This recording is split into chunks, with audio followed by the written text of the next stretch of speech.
morning, good afternoon, good evening.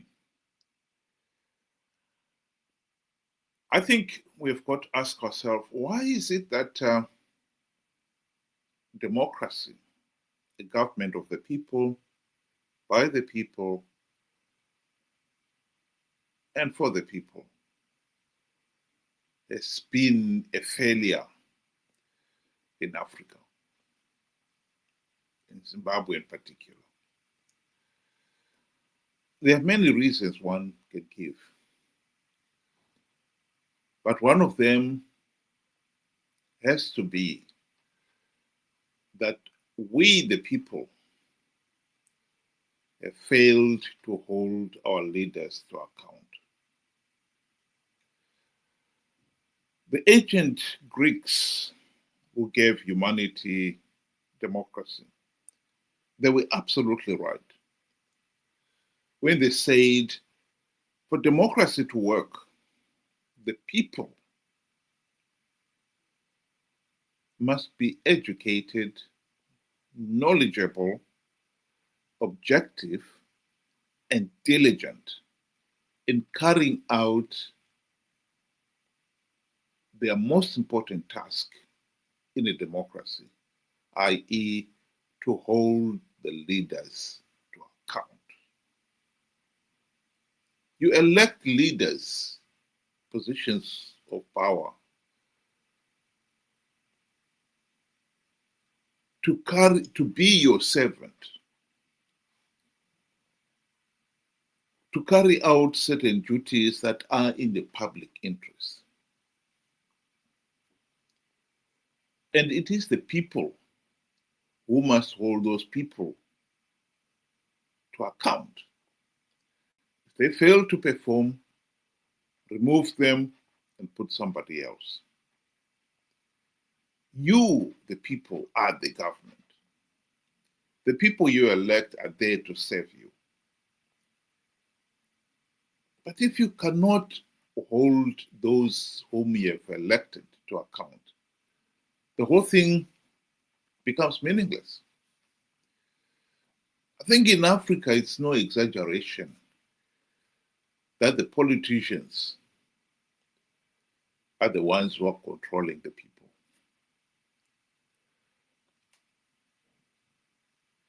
Instead of the leaders, the politicians serving the people, it's the people who are serving the politician. The politicians have become more powerful than the people. It is meaningless to say that people in Zimbabwe hold Mnangagwa to account. They've never had a free, fair, and credible election. So how have they held him to account? Even the opposition, the people themselves have never held the MDC, Triple C to account. Because the people themselves, for instance, have failed to understand what the purpose of MDC, the opposition, is.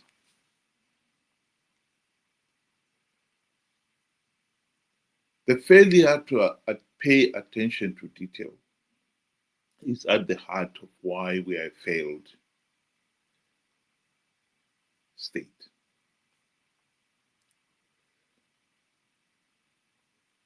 We have not been paying attention to detail, to the truth, reality, facts. And when you cannot pay attention to those things, you cannot hold those in positions of power and authority to account.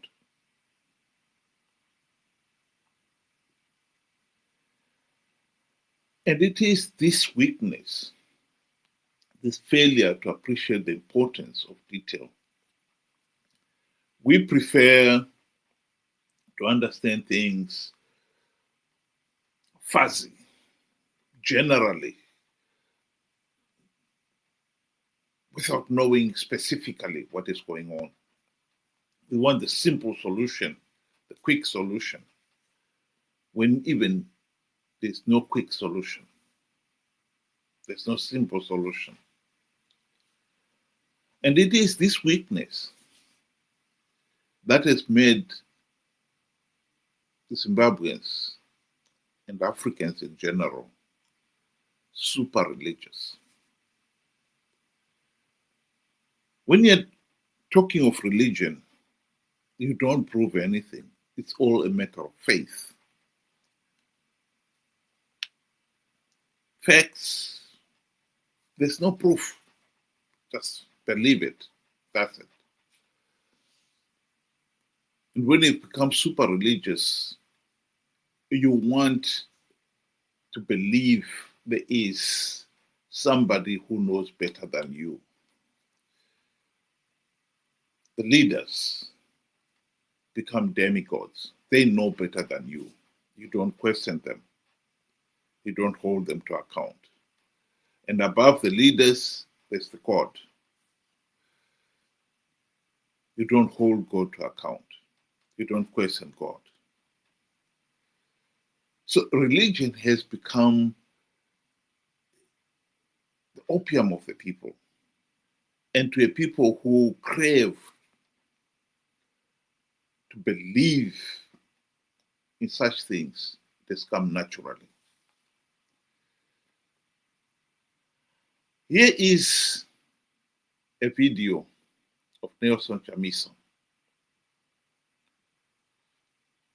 praying.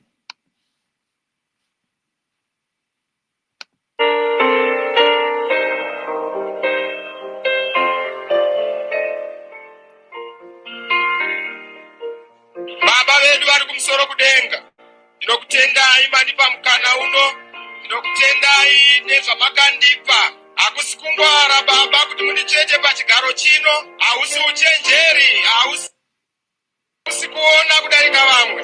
Baba makandicheta kuva mutungamiri weboka nokuti itsika yenyu yokutsvaga umwe chete wamunotsveta mberi. Chindisimbisai Baba nokuti ndiri kurwisana nehama dzaka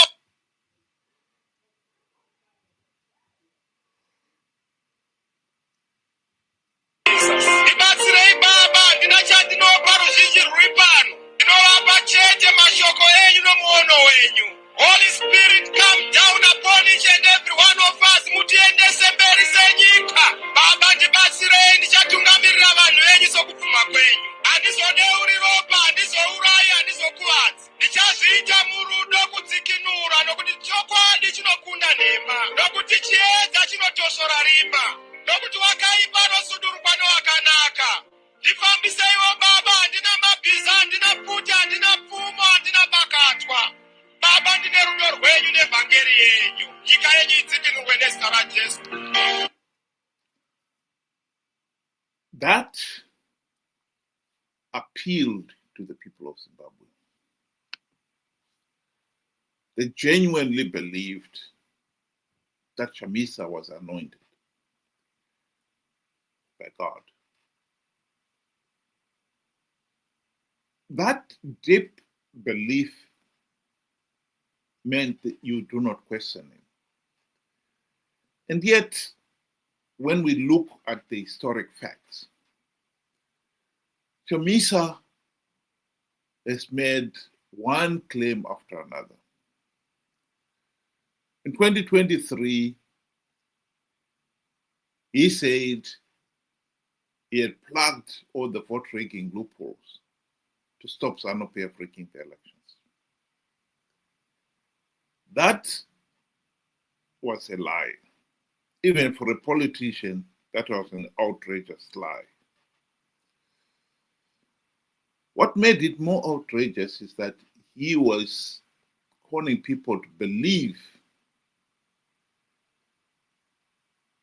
in the lie, and people did believe.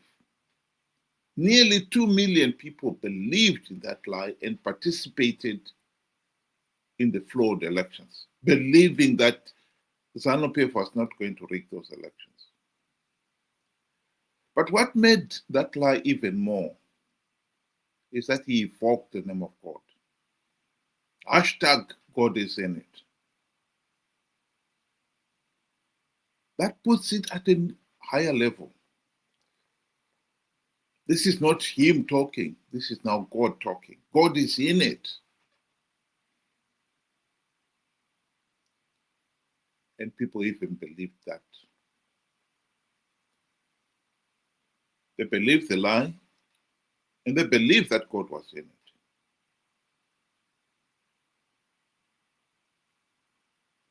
This is at the heart of our problem.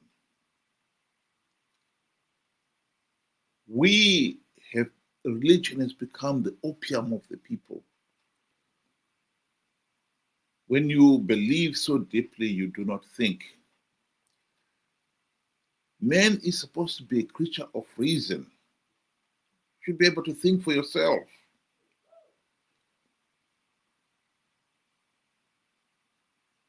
If Chamisa had told his lie that he had plugged the vote-rigging loopholes, people could hold him to account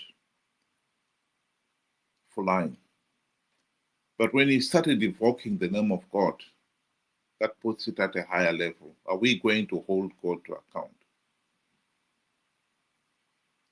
I think in this particular case, what we, the people of Zimbabwe, should be doing, or at least accepting and realizing, is that Chamisa not only lied that he had plugged the vote-rigging loopholes, but he also lied that he is the anointed of the Lord. If God was in it, and he was the anointed, then he would be president of Zimbabwe right now. Here he is emphasizing that very point, that God was in it. That God's plan, it was God's plan that he, Nelson Chamisa, and his Triple C would win big the 2023 elections. Makorokoto Zimbabwe nokuti hakuna munhu anomira kana denga raronga plan. Denga raronga plan, denga harifoiri. Plan yaMwari haifoiri. Ini ndatanga kugadzira cabinet. There is no way we are not going to form a new cabinet. There is no way we are not going to have a celebration. There is no way we are not going to have an inauguration. Let's start preparing for our inauguration. Let's start preparing for our celebration.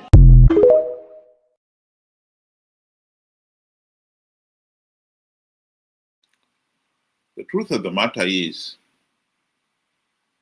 Chamisa was lying. God was never in it.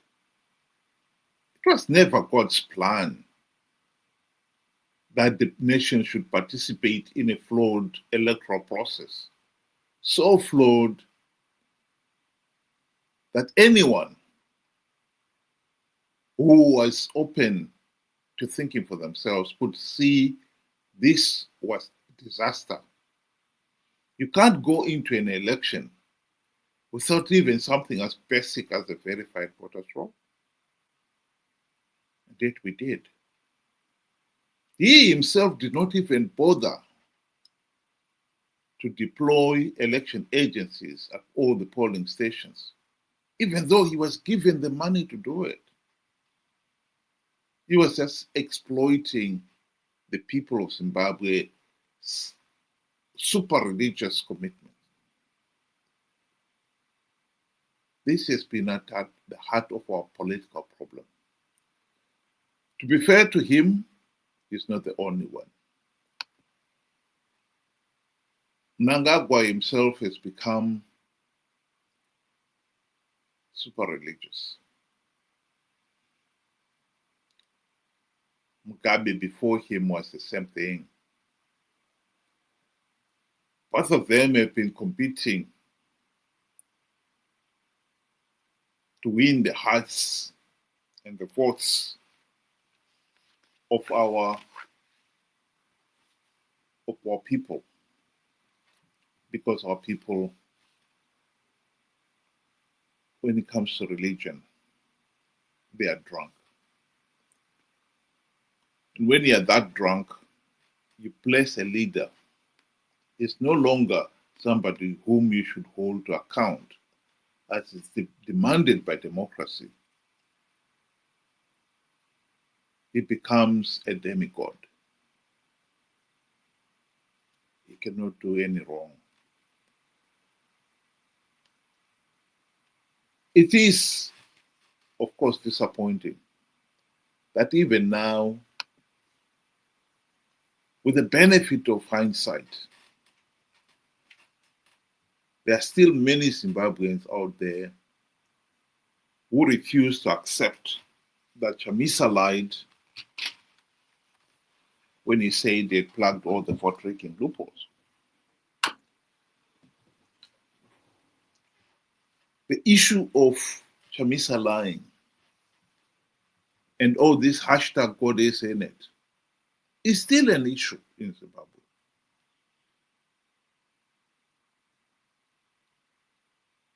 And then people ask, why are we stuck? Of course we are stuck.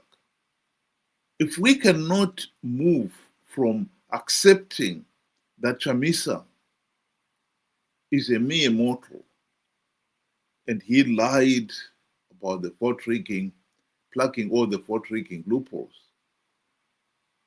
and he lied that God was in it, that he is anointed of God, even with all the mountain of evidence to prove it, why should you be surprised that we are stuck?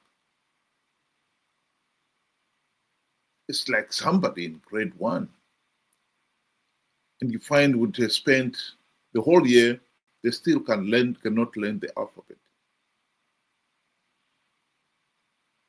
They finish the 7 years of primary education and they still cannot learn the alphabet.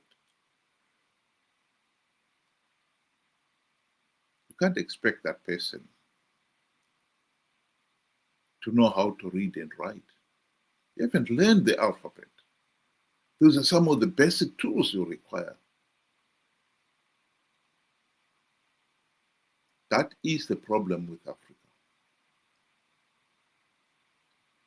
Some people are saying, well, we want the way forward. You cannot have the way forward if you have not learned to think for yourself. And failure to accept that Chamisa is a liar and a conman is proof that you are not capable of thinking for yourself. Religion has become the opium of the people. Now you cannot think for yourself. We have to snap out of it. There is nothing wrong with believing in God. But when you start believing in somebody who says, I've been anointed by God, hashtag God is in my plans, and you yourself can see these are just harebrained scheme plans which make no sense at all. Why would God want to be involved in a plan where you participate in a flawed electoral process without even something as basic as a verified voter's roll? Why would God want to be involved in that? And for somebody to keep on believing that kind of nonsense clears that it is the problem of the individual. You believe in a God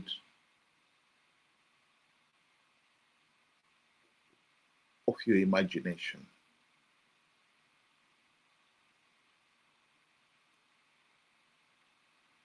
We need to snap out of it. Zimbabwe is gearing for an election in 2028. And as long as we have people who are so naive, ignorant, and gullible that they will believe anything they are told, that they will believe, that they still believe that Chamisa is a demigod, we are in trouble. Because I can rest assure you, Chamisa is ready and gearing to tell us yet another idiotic lie.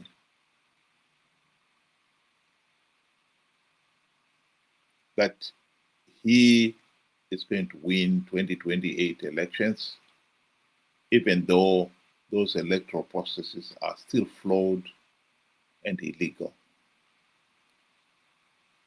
Yes, you'll be quick to add, hashtag God is in it. This is God's plan. And if we are naive enough to believe it, we will participate and give ZANU-PF legitimacy and perpetuate the dictatorship. We are not out of the woods. As long as we have got people who are not willing to stop and think for themselves, we in Zimbabwe, we are not yet out of the woods. Thank you. Good afternoon.